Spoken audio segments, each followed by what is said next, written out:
आप सभी लोगों को साहब बंदगी जय सच्चिदानंद। संत सम्राट सदगुरु कबीर का एक दोहा है कि बड़ा हुआ तो क्या हुआ जैसे पेड़ खजूर, पत्ती को छाया नहीं और फल लागे अति दूर। हमारे सदगुरु कबीर साहब कहते हैं कि जिस तरह से नारियल का पेड़ होता है, ताड़ का पेड़ होता है, बहुत लंबा होता है, और नारियल के पेड़ में आप लोगों ने देखा होगा कि उसके फल भी बहुत ही ऊपर होते हैं। किसी भी यात्री को, पथिक को उस पेड़ के नीचे छाया लेते हुए आप लोगों ने नहीं देखा होगा। इसलिए सदगुरु कबीर ये कहते हैं कि बड़ा वो नहीं है जिसके पास पैसा बहुत है, धन जमीन जायदाद ज़्यादा है।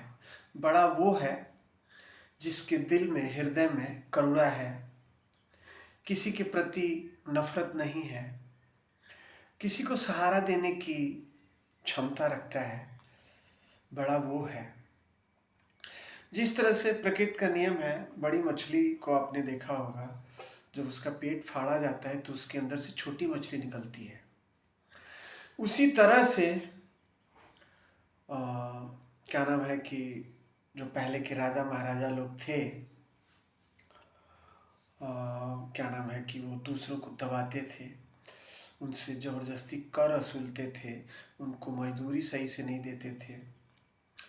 मैं दिनेश मिश्रा, जिसका घर सलेमगढ़ है, सलेमगढ़ भी एक स्टेट है, जैसे तमकोही राज स्टेट है, तो मैं आज ये देखता हूँ जब भी जाता हूँ गांव, तो वो जो दीवारें हैं वो धीरे धीरे धीरे धीरे ढह रही हैं, क्योंकि वहाँ पे कोई रहता नहीं है।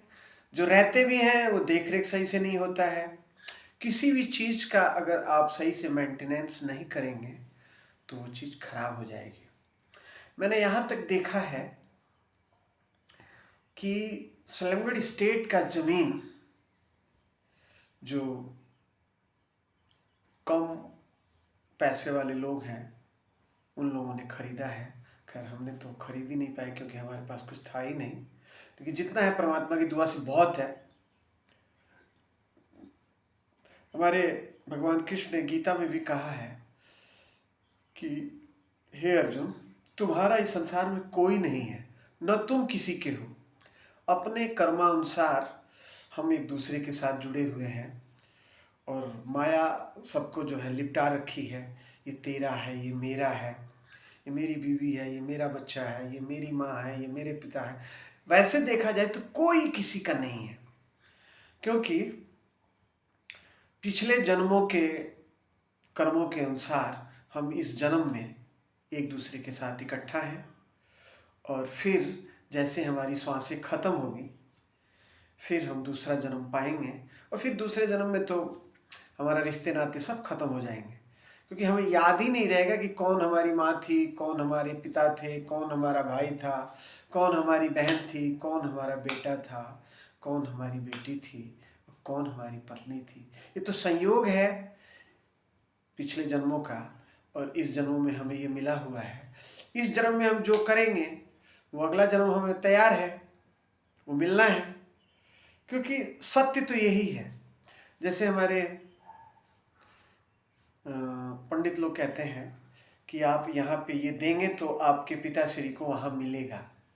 जैसे वो कर्मकांड जो होता है, ये जो होता है प्रकृति के सभी लोगों को, सबकी रोजी रोटी इसी से चल रही है। क्योंकि सत्य तो यही है कि आत्मा न मरती है और न पैदा होती है, शरीर मरता है और शरीर ही पैदा होता है। हाँ, हमारे गुरु श्री प्रेम राव जी कहते हैं कि अगर आप पैदा हुए और अगर आपकी सांस नहीं चल रही है तो आप घर नहीं जाएंगे, आपका नामकरण नहीं होगा, आप सीधा वहाँ से शमशान जाएंगे। तो ये जो श्वास रूपी जो माला है हमारी, उसको आप पहचानिए कि कितनी कीमती है। लाखों करोड़ों रुपया दे के हम एक श्वास खरीद नहीं सकते, क्योंकि जितनी ये श्वास हमें मिली है वो गिनती की है, और आप इसको व्यर्थ मत जाने दीजिए। क्योंकि भगवान ने यही कहा है कि इतनी जनसंख्या हो जाएगी इस धरती पे। अभी ये कलयुग का प्रथम चरण चल रहा है। जब कलयुग अपने अंतिम चरण में आएगा तो इस धरती पे इतनी जनसंख्या हो जाएगी कि लोगों को भरपेट भोजन नहीं मिलेगा। और जब भरपेट भोजन नहीं मिलेगा तो मार काट एक दूसरे का वो इतनी फैक्ट्रियाँ होंगी, इतने जो है लोग होंगे, इतने जो है घर होंगे कि आज जो जंगल है वो कंक्रीट हो जाएगा, और एक दिन खाने के बिना भी लोग तड़प तड़प के मरेंगे। क्योंकि अभी आप लोग ये देख ही रहे हैं कि इंडिया में जाइए कितना भीड़ है। चाइना ने तो थोड़ा अपना कंट्रोल किया है जनसंख्या के ऊपर, लेकिन इंडिया में तो हम लोग नंबर 1 हो गए हैं जनसंख्या के मामले में। और किसी चीज़ में हो या ना हो, लेकिन जनसंख्या के मामले में हम लोग नंबर 1 है। और जिस तरह से आविष्कार बढ़ता जा रहा है, वैसे धीरे धीरे धीरे धीरे इतनी वातावरण, जैसे आजकल क्या एआई आ गया, कंप्यूटर से सारा रोबोट आ गए, मजदूरों की कोई वैल्यू नहीं रहेगी, और धीरे धीरे सारे मशीनों से काम होगा तो बेरोजगारी बढ़ेगी, बेरोजगारी बढ़ेगी तो चोर डकैती होगा। यही संसार का चल रहा है।